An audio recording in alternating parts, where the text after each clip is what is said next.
bahwa sudah saat yang tepat Om Dion menuntut, meminta hak selama masa perkawinan dari 1986. Gigi minta maaf kalau selama ini bikin mama, papa, oma sedih, bikin mama, papa, oma kecewa.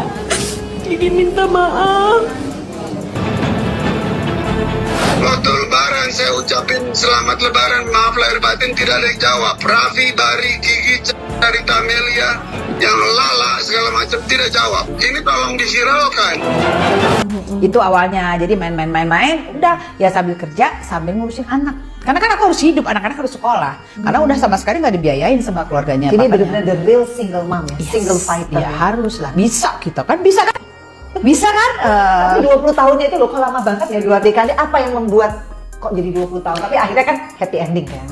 Sekarang mereka bawa cucunya, anak mereka ke bapaknya, ya tidak pernah ke kakek-kakeknya. Apa baik? Lalu Raffi 3 kali ke puncak tanpa mampir ke rumah saya. Apa saya tidak sakit hati?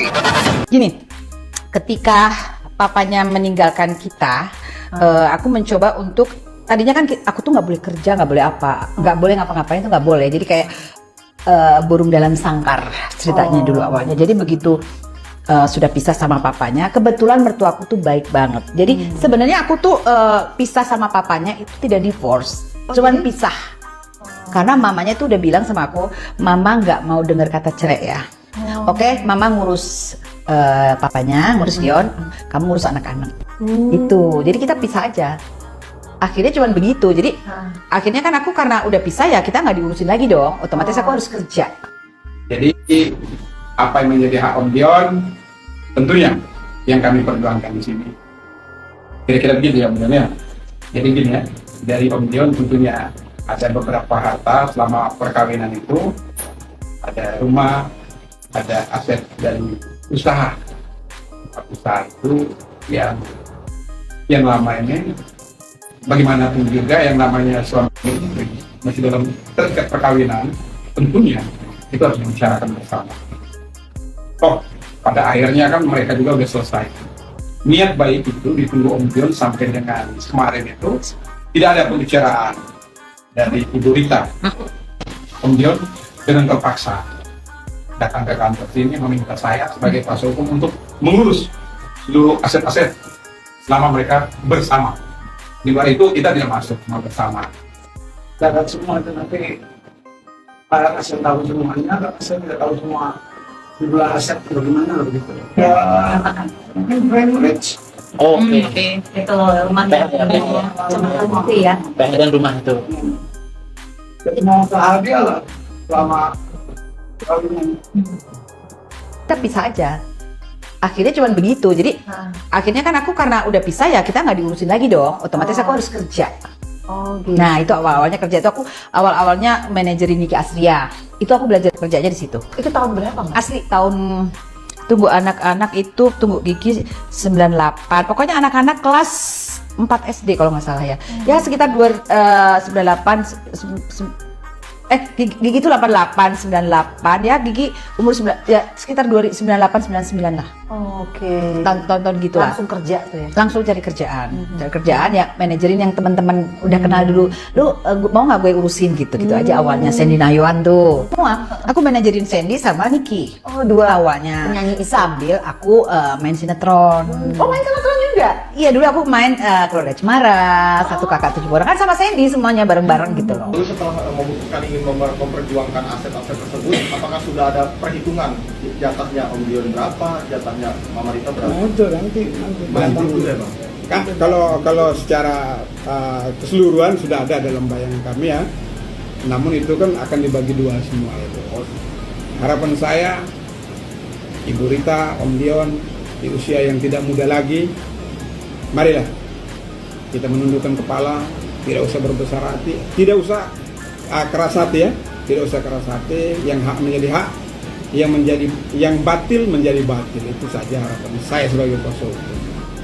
Om, aku selesai sinetron udah nggak ada, maksudnya aku udah nggak mungkin udahlah nggak capek ya kan pulang pagi aku harus nganter anak-anak sekolah, terus kalau weekend anak-anak harus ikut. Dulu kan di Sukabumi, Keluarga Cemara syutingnya. Jadi mondar-mandir aku pagi pulang kadang-kadang jam 12 ke atas, nanti jam 5 harus bangun ngurusin anak-anak mau sekolah, mandiin. Jadi aku pikir udah capek ya, akhirnya aku bilang kebetulan pas season abis Keluarga Cemara itu kru-krunya pada nganggur nih ceritanya, bikin sendiri dong PH katanya gitu. Itu awal mula. Frame Bridge. Yes, ya itu. Jadi kita belum, itu aku ngesup dulu. Jadi kita bisa ngesup ke pokoknya TV. bikin FTV, bukan ke TV, ke PH. Aku belum ada PH dulu.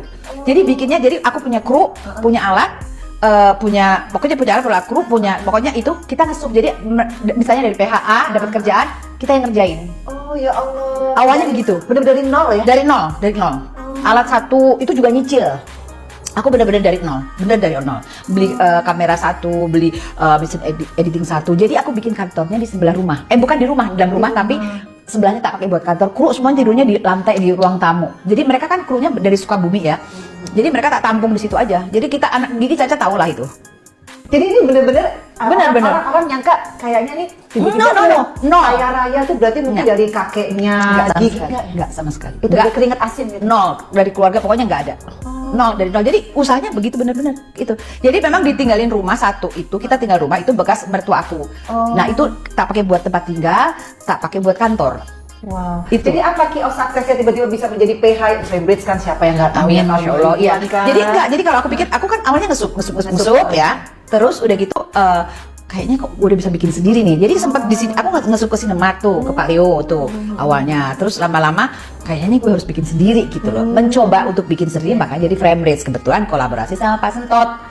Nah, kalau aku kan bukan dari kreatif tuh enggak lah, sama sekali aku enggak. Jadi manajemennya aku yang pegang. Jadi aku bikin, kita bikin yuk gitu. Jadi ada bagiannya sendiri ya. Yes, kalau Pak Sentot kan tahu lah dia kreatif film, kan. ya. Terus kita jualan ke TV-nya juga kayak pengemis. Masa Iya, tidak? jadi kita bikin pilot. Ini kita nggak bisa kesini nggak bisa. Itu Tahun Frame Bridge 2000 berapa ya? Sel. 2000 berapa sih Frame Bridge? Sekitar 2000 berapa gitu. Nah, sebelum itu kan kita ngesup makanya, tapi kan jadi orang udah tahu gitu loh. Mengejutkan, Gideon Tanker tak ingin libatkan Nagita Slavina soal gugatan harta Rita Amalia. Di lain sisi, kini ditagih harta Gonogini, Rita Amalia akui ditinggal dan tak dinafkahi ayah Nagita Slavina. Gideon Tanker tak ingin libatkan Nagita Slavina soal gugatan harta Rita Amalia. Musisi Gideon Tanker mengatakan tak ingin meminta bantuan anaknya Nagita Slavina soal gugatan harta Gonogini kini yang ditunjukkan kepada Rita Amalia yang juga merupakan ibu Nagita.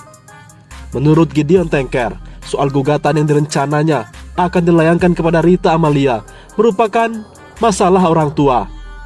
Saya anggap ini masalah orang tuanya anak-anak. Jadi, saya rasa mereka tidak perlu tahu juga. Saya tidak minta bantuan, kata Gideon Tanker, Sabtu 11 Februari, dikutip dari Warta Kota. Terkait gugatan, Gideon rencananya akan menuntut 10 aset, termasuk diantaranya beberapa rumah, hotel, dan rumah produksi Frame Bridge.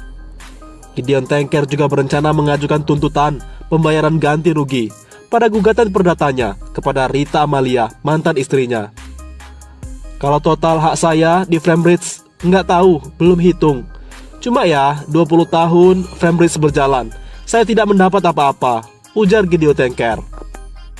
Sebelumnya, Gideon mengungkapkan akan menuntut haknya terkait harta Gonogini yang didapatkan selama menikah bersama Rita Amalia. Keduanya diketahui bercerai pada 2013 lalu. Saya mau memperjuangkan hak saya. Rencananya saya akan ajukan gugatan perdata, ungkapnya. Pria berusia 68 tahun itu berencana akan mendaftarkan gugatan perdata ke Pengadilan Negeri Jakarta Selatan, Rabu, 15 Februari. Gideon mengatakan, sebelum memutuskan untuk menggugat, dirinya sudah berusaha menghubungi Rita, namun tidak ada respon. Tapi ya, tak bisa saya hubungi, ucapnya. Di lain sisi, kini ditagih harta Gonogini, Rita Amalia akui ditinggal dan tak dinafkahi ayah Nagita Slavina. Orang tua Nagita Slavina, Gideon Tanker, dan Rita Amalia sedang menjadi sorotan publik. Pasalnya, Gideon secara mengejutkan menagih harta Gonogini. Meski perceraiannya dengan Rita sudah terjadi bertahun-tahun lalu. Hal ini membuat kisah-kisah Rita kembali dikulik publik, termasuk pengakuannya berpisah begitu saja dengan Gideon. Bukan hanya itu, Gideon juga tidak memberikan nafkah untuknya dan anak-anak mereka. Seperti dilihat dari akun Instagram @rumpi, Rita menceritakan pengalamannya yang harus langsung bekerja pasca ditinggalkan Gideon. Sebenarnya, aku pisah sama papanya itu bukan cerai, karena mamanya sudah bilang sama aku, Mama nggak mau dengar kata cerai, ya, ujar Rita dalam podcastnya bersama Vena Melinda, dikutip pada Senin 13 Februari. Kala itu, mertuanya setuju mengurus Gideon, sedangkan Rita bertanggung jawab atas anak-anak buah pernikahannya. Jadi, kita bisa saja. Nah, karena kita sudah pisah ya, kita nggak diurusin lagi dong.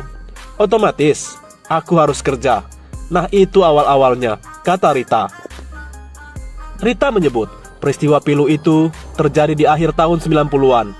Memaksanya yang semula bak burung dalam sangkar selama menikah, jadi harus mencari pekerjaan demi menyambung hidup. Saat itu, Rita pun mulai membangun karirnya dari mengurus rekan-rekan artis seperti Nicky Astria.